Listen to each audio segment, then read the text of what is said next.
Hello students, this video is made to help you get started on the assignment for Mrs. Funk's class concerning immigration.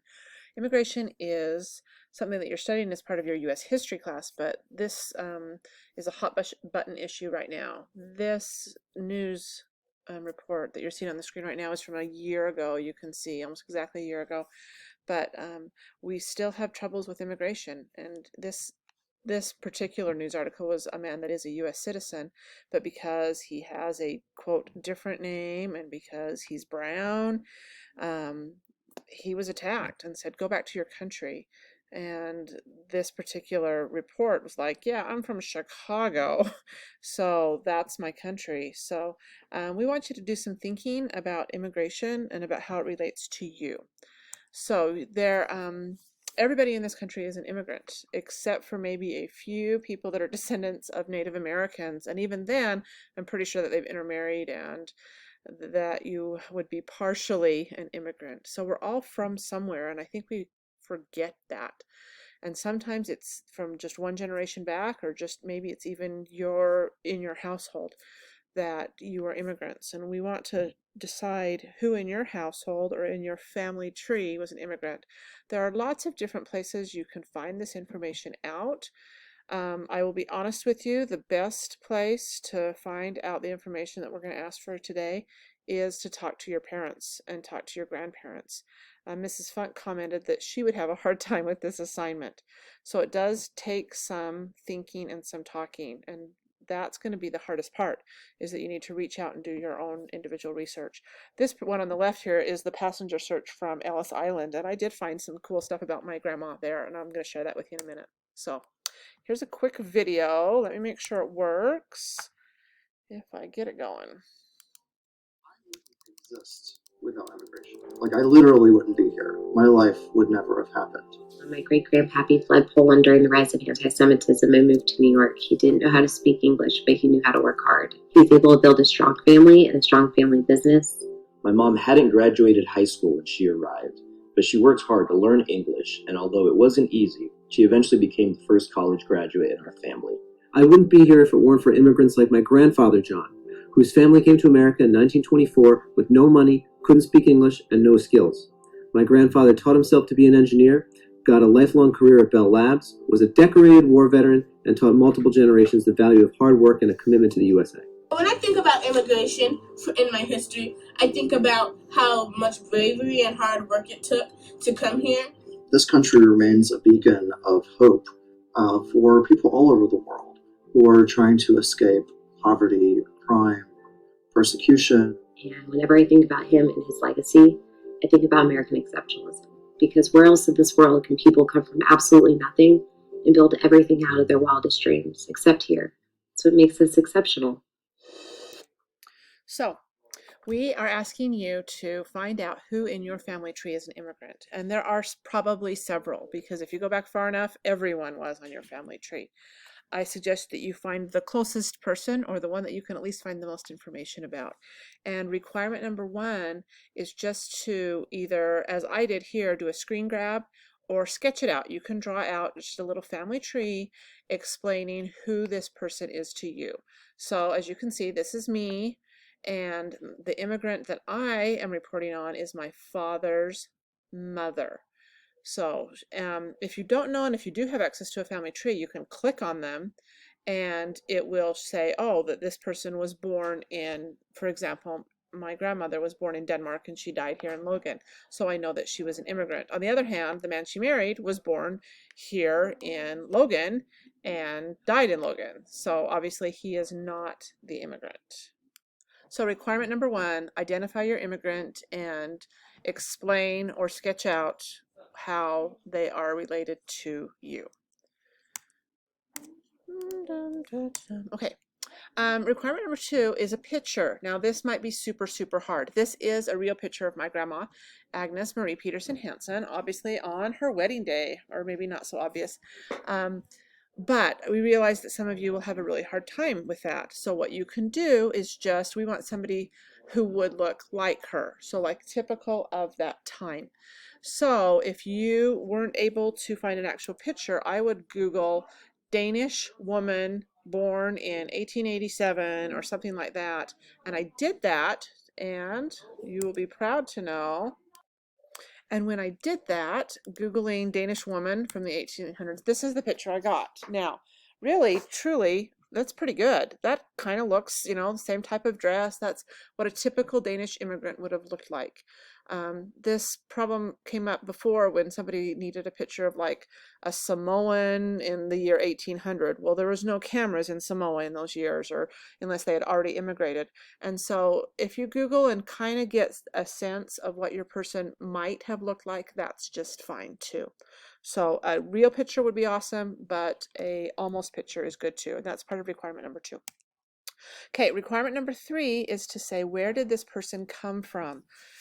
Growing up, I had always assumed that my grandmother was, I knew she was from Denmark, but I just figured Copenhagen, that's the only place I knew.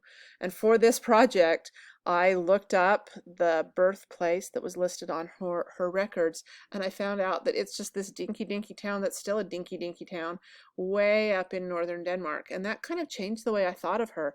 I got so excited that I Googled the city now. This is the city now. Obviously, this isn't what it looked like when she was there, but I just thought that was so interesting to think about, that this is the place that she was truly from.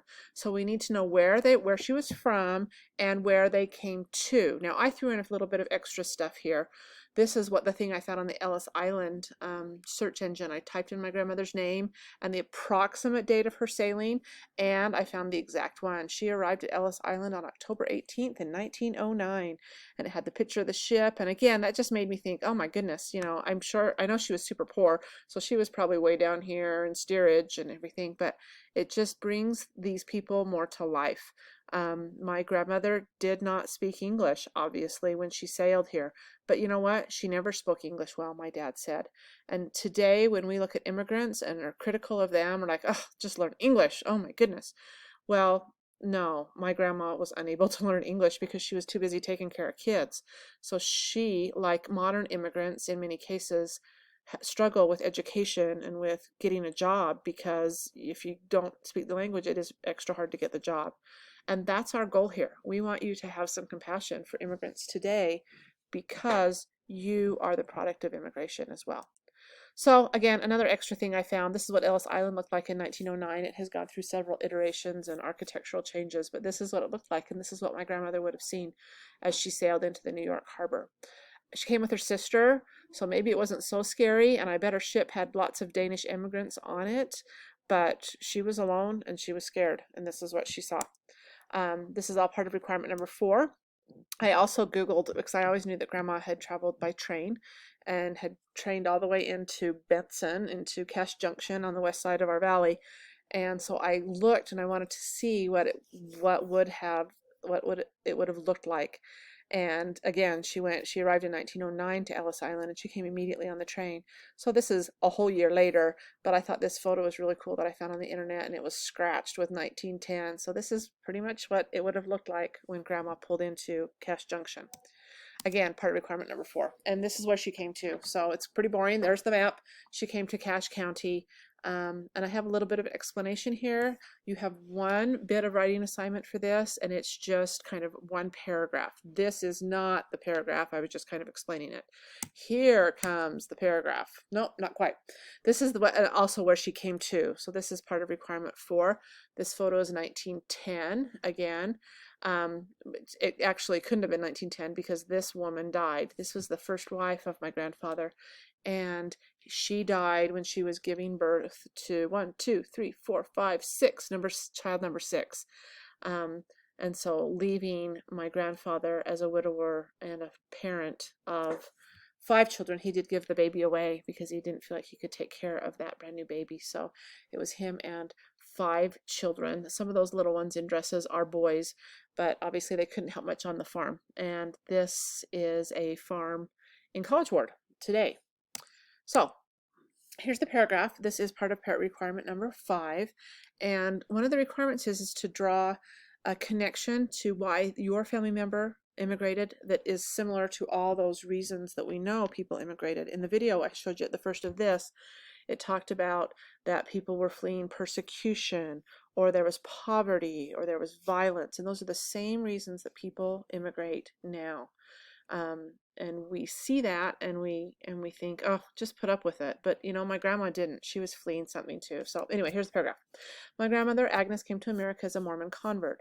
Her Danish family threw her and her sister out of the house when she joined the church. Okay, so there's the reason. She was fleeing persecution. It came from within her own home, but she felt the need to leave Denmark and to come where the people of her church lived. She was hired to care for the children of Abraham and later married him. Agnes had lived in the same village as the Hansen family before they came to America. And let me just explain that. My grandfather, Abraham, was not an immigrant, but his father was. And so this is very typical for immigration. If you go to a place and you get a job and things are looking good, then you maybe write back to your cousins or to your grandma or to your nephews and say, hey, this is a really good place, please come. There is a name for that. It's called chain migration, and people have different feelings about that. That sometimes it's bad or sometimes it's good, but you know what? That's what was going on in my family, because once you have safety and health and a job, you want to share that with other people in your family. Anyway, recent immigrants would often send back to the old country, similar to the Padron system, to get workers. Again, if you have a job, this happens now when you have a big factory that's hiring workers and is desperate for work. And immigrant labor is a very important part of the workforce even today, even in Cache Valley. And when you have a job and your brother is back in your home country and needs work, you send him and say, hey, please come. Anyway, in this case, it was a way for Grandpa Abraham to find childcare for his children. Agnes married Abraham about a year later. The Hansen family grew to include 17 children, and my dad was number 15. The family still owns and farms the family land in College Ward. So you need to write that short paragraph. Not a whole lot of writing, but it needs to make sense. It needs to explain how your family is tied to the immigration system that has always existed. Anyway, so finally, there's a cute picture. My grandma was pretty young when she married Abraham, and they went on to have, as the paragraph said, a total of 17 children, including the son from before. And that's my bald little dad. So this is what we want you to create for us. It does not have to be a slideshow. It can be a slideshow. It does not have to be written down. It can be written down. We just want you to do this research on the immigration and put it together, fulfilling those 5 requirements, and hand it in. So please refer to the information sheet that Mrs. Funk has posted online, or the actual paper that she's given you, for any more questions. If you have questions, you can talk to me in the library, or email me at bonnie.odd@ccsdut.org, or of course talk to Mrs. Funk. Thanks for listening.